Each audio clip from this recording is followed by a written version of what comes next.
Bien, vamos a resolver este ejercicio en donde me pide hallar la potencia del transformador teniendo en cuenta las cargas y de acuerdo a la tabla que ya es de dato en el ejercicio me pide hallar la sección del conductor. Vamos a suponer el siguiente caso. Yo tengo una fábrica en donde yo tengo 6 motores de 5 HP que son monofásicos con un factor de potencia de 0,83. También tengo de dato 3 unidades de motores trifásicos con una potencia de 10 HP y un factor de potencia de 0,85. Así también tengo una tercera carga, una carga resistiva, que podría dar como ejemplo, este equipo de aquí podría ser un autohorno, un circuito con altas resistencias. Es decir, una carga trifásica resistiva cuyo dato es de 12.000 vatios. Bueno, en este caso, lo que me pide hallar es dimensionar la potencia del transformador que alimente esas cargas, como así también la sección del conductor desde este transformador hasta lo que sería mi tablero principal.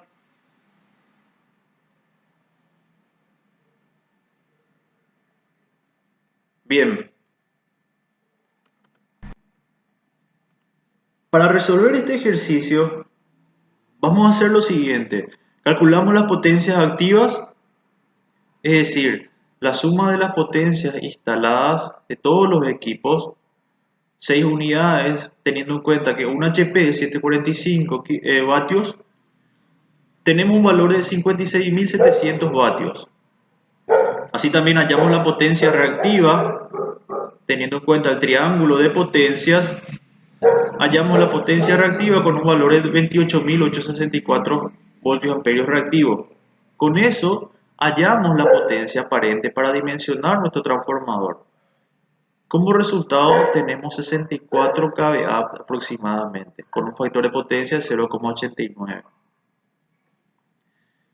El siguiente ítem nos pide calcular la corriente nominal y la resistencia del conductor ajustado a 50 grados para la caída de tensión admisible de acuerdo al reglamento de baja tensión.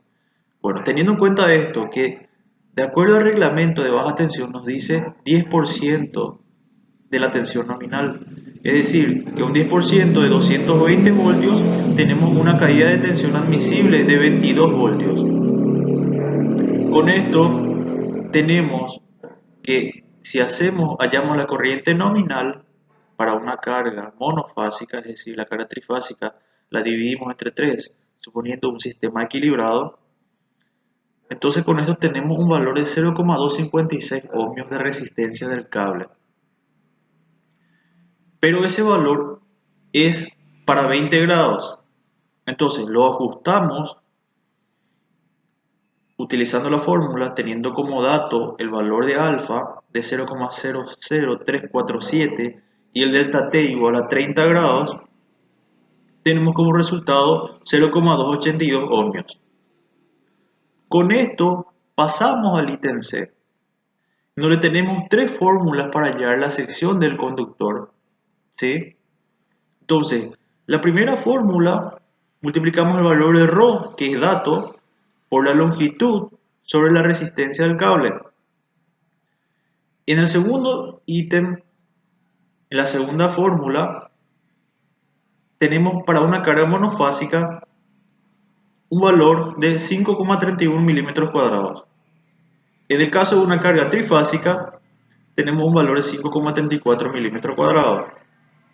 Entonces, de acuerdo a estos resultados, nosotros podemos decir de que la sección del conductor va a ser de 6 milímetros cuadrados. Ahora, vamos a hacer lo siguiente.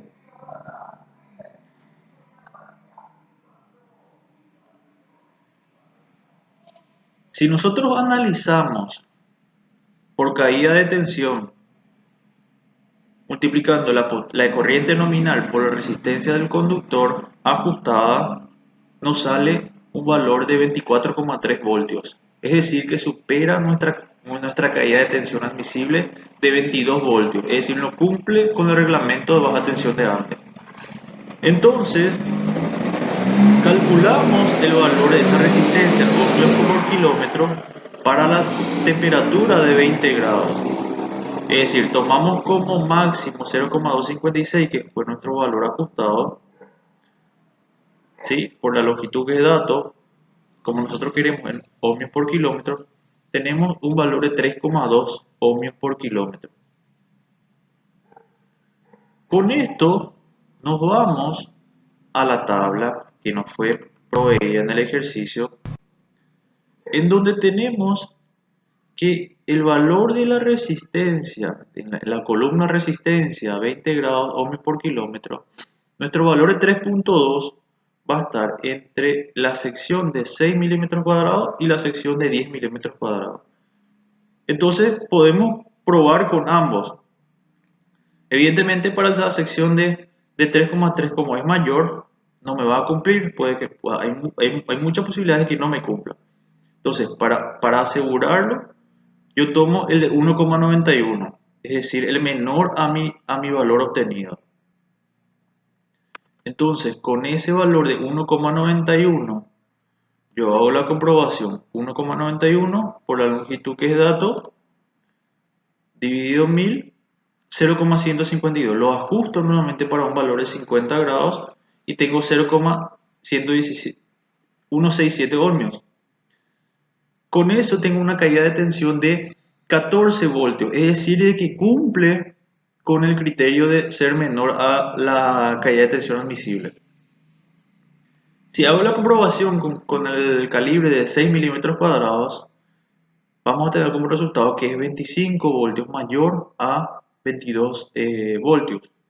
Entonces, mi resultado es de 10 milímetros cuadrados, es decir, no es 6. La respuesta correcta es 10 milímetros cuadrados porque cumple con el criterio de que la caída de tensión admisible es menor a la admitida por el reglamento de baja tensión. En el último ítem me pide realizar un diagrama unifilar de un puesto de distribución con medición en baja tensión, suponer que toda la instalación es aérea, incluir una leyenda descriptiva. Entonces, yo voy a mi simbología, a mi tabla de simbología, tengo un poste de hormigón, ¿sí? Puedo decir que es un poste de hormigón de 12300, 12500 con un puesto de distribución. Tengo seccionador fusible de media, aguas arriba, con un descargador, ¿sí? Tengo 3 hilos, o sea, 3 conductores.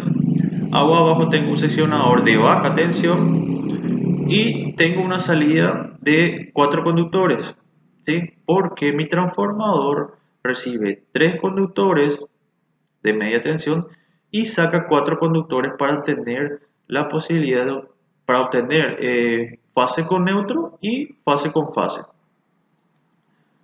Entonces, la leyenda sería describir lo que tenemos en el diagrama unifilar. Puesto de distribución aéreo puede ser el 100 kVA, delta estrella con neutro, con un índice horario de 5, un seccionador fusible de media tensión, descargador, seccionador de baja tensión tipo Lira, medición en el secundario, el poste de hormigón y los conductores vamos a suponer que son de 35 milímetros cuadrados.